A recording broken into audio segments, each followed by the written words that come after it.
além de você conseguir se reconhecer e entender qual que é o seu estilo parental, por que você faz o que você faz, antes de você conseguir mudar os seus hábitos, mudar a sua reação diante do seu filho, para tentar se encaixar, né, para conseguir chegar nesse estilo parental que é mais parecido com o dinamarquês, onde você consegue resultados mais positivos e desenvolve crianças mais saudáveis emocionalmente e que vão chegar lá no futuro melhores sucedidos, com a inteligência emocional desenvolvida, é importante você saber do seguinte: por mais que você tenha recebido um modelo de educação que você acha que funcionou, que foi bom, que você recebeu umas palmadas, mas que você sobreviveu, a intenção aqui não é que seu filho sobreviva, mas que ele prospere.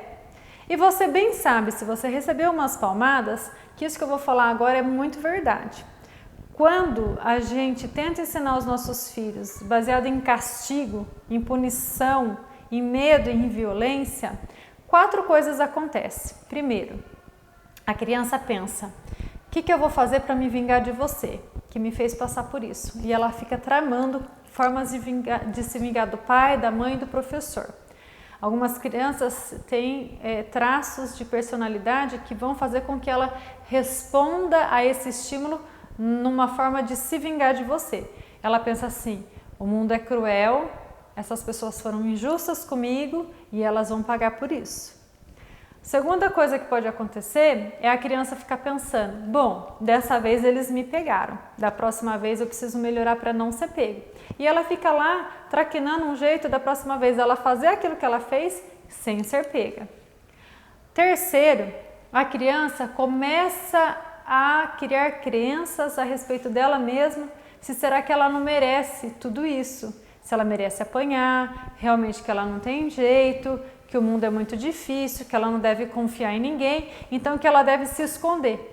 E aí ela decide que é melhor ela não fazer nada, não se arriscar, não tentar, porque ela pode ser punida. E por último, a pior de todas, ela realmente acredita que ela é um fracasso, ela realmente acredita que ela não tem valor, que ela não tem importância e que ela mereceu aquele castigo e que ela merece aquilo. Isso destrói a autoestima da criança, aquela criança que desiste. Então ela sempre vai ficar quietinha, não vai nem chamar atenção para não correr o risco de ser punida novamente. É um desastre para a autoconfiança e para o sucesso das crianças quando elas são ensinadas assim. A gente sabe hoje, como adultos, tem muitas coisas que nos paralisam, que nos travam, que veio lá da nossa infância, da maneira como nós somos punidos, como nós entendemos a relação de merecimento. Ou eu mereço isso ou eu não mereço aquilo. Eu fui castigado porque eu não merecia tal coisa. Nós não temos o poder de determinar o que outra pessoa merece ou não merece. Nós merecemos tudo que existe de bom no mundo. Não é papel dos pais dizer você merece ou você não merece. Quando a gente faz isso daí, a gente está destruindo o valor próprio do nosso filho, a autoconfiança dele. E eu tenho certeza que nenhum pai, nenhuma mãe deseja isso para o seu filho. Então a gente tem que tomar cuidado quando a gente tenta educar os nossos filhos baseados em castigos, punições ou recompensas. Fora isso, já expliquei aqui, já falei muito, que quando a gente tenta educar por um estímulo externo, a criança não consegue desenvolver as habilidades necessárias para ela saber tomar decisão quando a gente não estiver olhando. E o que a gente mais quer em relação ao filho é que ele saiba fazer boas escolhas mesmo quando a gente não estiver junto e a gente não estiver olhando. Não é verdade? Então, definitivamente, castigo não funciona. Aí você está perguntando, mas então o que eu faço para o meu filho me obedecer? Porque eu já tentei de tudo aqui e não deu certo. Eu tenho certeza que você deve ter tentado de tudo, mas você não tentou ser firme e gentil ao mesmo tempo. Ou se você fez isso, você não foi consistente e não manteve a coerência por muito tempo. Você desistiu no primeiro desafio.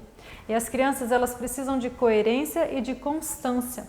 Da mesma forma que a gente, para aprender a dirigir, para aprender a ler e escrever, a gente precisa praticar e treinar, com os nossos filhos é a mesma coisa. Então, quando eu tento ensinar um jeito diferente dela se comportar, quando eu tento praticar um jeito diferente de educar, eu tenho que insistir, treinar e praticar, até que essa criança entenda, né, e se identifique nesse novo jeito de educar. Então, um exemplo que os dinamarqueses usam muito é eles não entram em disputa de poder com as crianças. Isso é uma dica que eu te dou. Se está difícil para você, se você não está conseguindo toda hora ficar lá disputando poder, e sai briga e você acaba recorrendo para gritar, para castigar, mandar para o quarto, pensa se você não está entrando em disputa de poder com seu filho. Você é o adulto da relação e ele é a criança. Tem coisa que não vai valer a pena você ficar discutindo. Tem coisa que você vai explicar como vai funcionar e você vai acompanhar. Você fala como vão ser as regras, pede a participação do seu filho, pergunta se ele entendeu e diz: olha, então quando a gente entrar no carro, o que você precisa fazer? Seu filho vai dizer: pôr o cinto. Então tá bom, então eu não vou sair de casa enquanto você não fizer isso. E aí você fica lá. Tem um livro no carro, aí você fica lá: olha, eu tô aqui, tô esperando.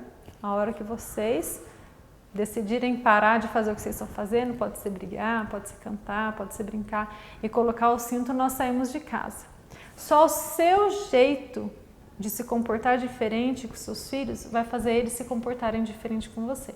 Mas só que você tem que acreditar, confiar e começar a fazer, tá? Então preste muita atenção. Você está num evento familiar lá, o que vale mais a pena para você? Mostrar quem manda, que na sua casa tem ordem, que você põe respeito, né? Porque às vezes a criança faz uma birra, faz um negocinho lá. Na festa familiar, num evento social, não é hora de você querer ensinar acordo, falar de regra, pôr limite. Com um monte de gente te olhando, você fica mais vulnerável, não dá certo. Essas regras, esses limites, eles têm que ser colocados, estabelecidos e treinados dentro de casa.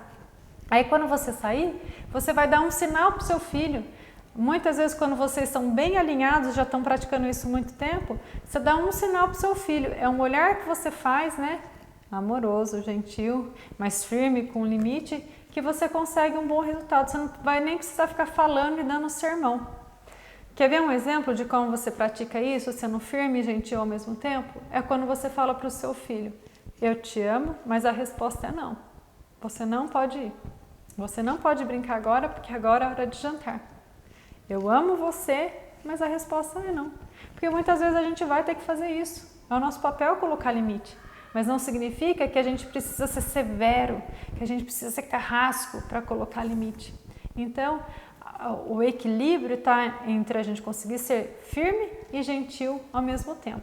E a disciplina positiva vai falar muito sobre isso. Nem autoritário, nem permissivo. É o caminho do meio.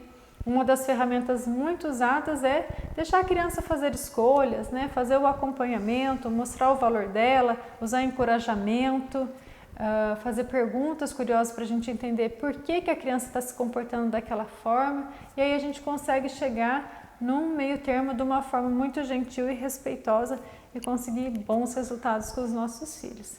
Então, esse é um grande exemplo a se inspirar, a se espelhar, que os dinamarqueses aplicam e praticam com as crianças, e eu tenho certeza que se você fizer isso, você vai começar a ver os resultados positivos também.